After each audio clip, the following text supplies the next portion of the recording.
So the team doesn't know exactly like how many minutes he's going to play. So that's where I look towards. Yeah, no, definitely. I will say, like you said, we are a lot more well equipped for this game. I just think like Killian Torrey and Jamarian Bateman getting those type of minutes in the tournament earlier tournaments and in other games is going to pay dividends, especially with Killian Torrey. Killian Torrey has been, a guy that we can really count on as we go further along into the season, especially with Taman. I think he came up with came up limping. I think in Saturday's game against Oklahoma State, which we talk about in the next segment. But I want to talk about and take a look at and preview this game. So let's look at let's look at the matchup and really look at the both these lineups. So we will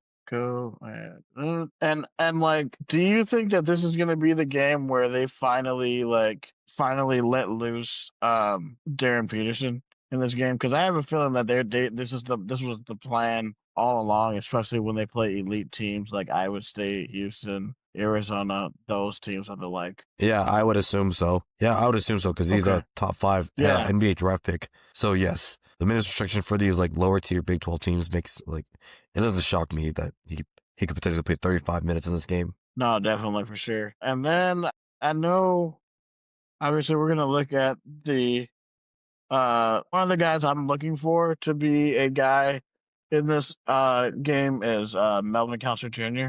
Melvin Counter Jr. is the second leading scorer on Iowa State, so he's going to be a guy that could definitely be a problem for the Cyclones, shooting 40.6% from the field, averaging almost 14 points a game, 4 rebounds, and 5 assists a game.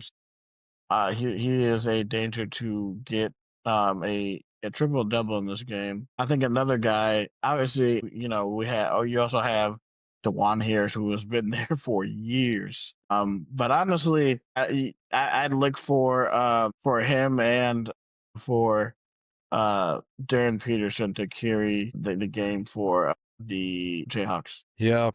Yeah, for me, I'm just gonna see like I think I think certainly the fan base is gonna get up for this one. It's kind of a weird thing where like Iowa State is the one coming in as the higher ranked team, and they're the ones that are being hunted by Kansas. It's a weird feeling. It is, man. Like it's such a bizarre world where Iowa State is the hunted team now. I'm really excited to see how we respond because obviously, if we're talking about history wise, this is a game where we always drop. Like I was like, okay, this is the classic Iowa State letdown game, and then usually we then lose 2 or 3 games and then lose that. But honestly, we really can prove all of the doubters wrong, and then if we can win this game, there are a lot of winnable games coming up right before we play KU again before Valentine's Day. Yeah, this is one of those games where like if you want to really prove that you are a contender to win the Big 12 regular season title, you have to win this one. I mean, years like Iowa State hasn't won in Fall Allen since 2017 with Donovan Jackson. So I don't know if somebody's gonna have a Donovan Jackson type of performance. Who knows? It could be Milan or one of the freshmen step up in that role as well. So if you're Iowa State, you should go into this game expecting to win. Yes, I agree. And some of the crucial matchups that I want to talk about. I think one of the matchups that I'm looking at for me is one of the matches I'm looking for is Flory Bidunga against either Joshua Jefferson or Blake Buchanan. That is going to be a war